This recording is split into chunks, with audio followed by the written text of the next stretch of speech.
there's only one person. While he's alive, there is only Lionel Messi. There is no discussion. If you're saying anybody else is the best player in the world, Messi's had a broken leg for a year, or he's dead. You are lying. It can't be true.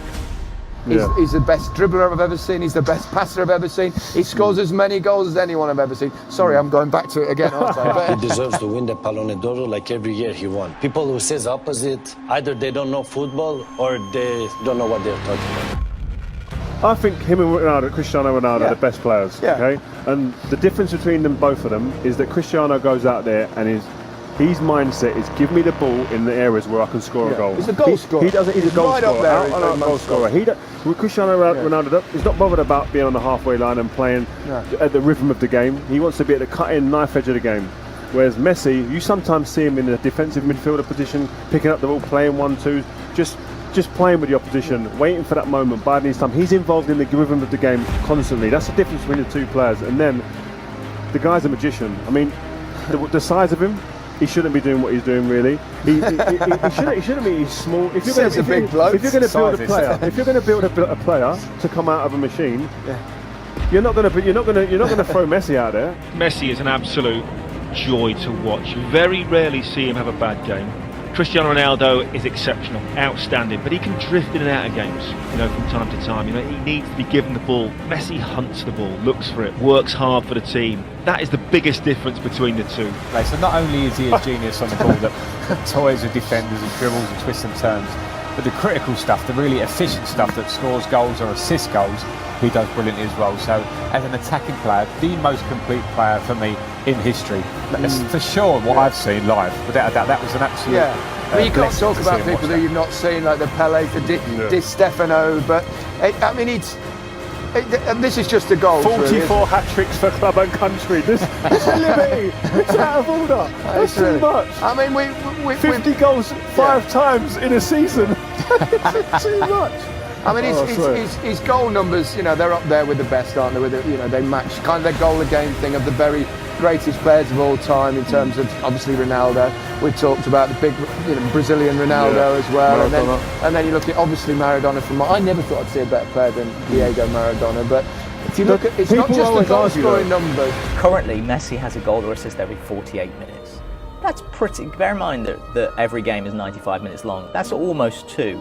Every single game. If we were talking like Premier League greats, Alan Shearer will still talk about a goal every 2 games, being that's what a great striker gets. He gets 2 every game. This is an insanity that there's even a debate to be had. If you look at the underlying statistics, look at XG, so expected goals, you can break that down into XG build, which is basically you reverse engineer from the final shot. Then you award that number to all of the players involved in the chain of passers leading up to that. So it could go to the goalie if the goalie started the move and it got passed around. So you would expect that Luka Modric, the greatest of all playmakers, that's where he would excel. Yeah. So if you look at the big contenders, Messi, Salah last season, Ronaldo, because why wouldn't he be? Neymar and Hazard. So he got 0.7 XG build per 90. And we have, within that group, there's a 0.81.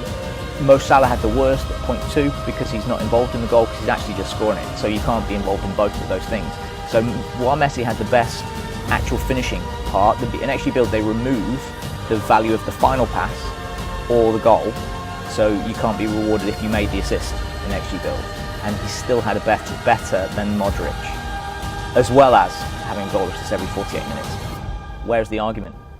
No, but people then argue he hasn't won the World Cup, so Maradona, that's what people's arguments are. But I agree with you in longevity, to play at the top level in today's game, how quick it is, the pace of the game, to score the goals, the assists that he has to be in that conversation. But all the best players play in this competition now. It's like a World Cup every year. That's where the best players play.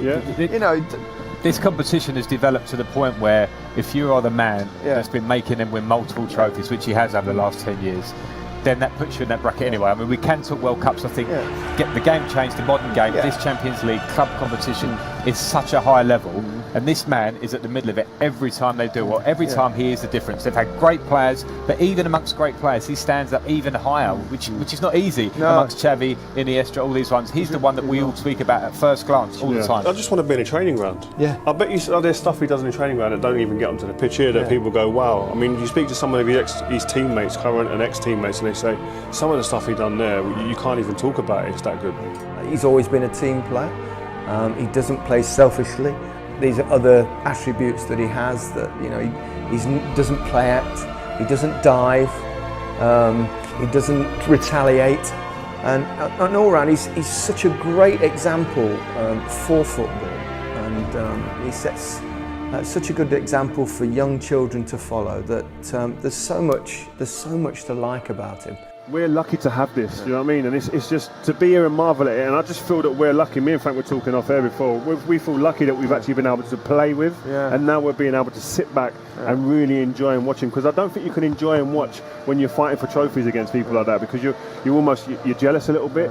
You're envious at times. You want to be there instead of him. Whereas here now, I've got no problems with watching him and really going, you know what a player I'm witnessing.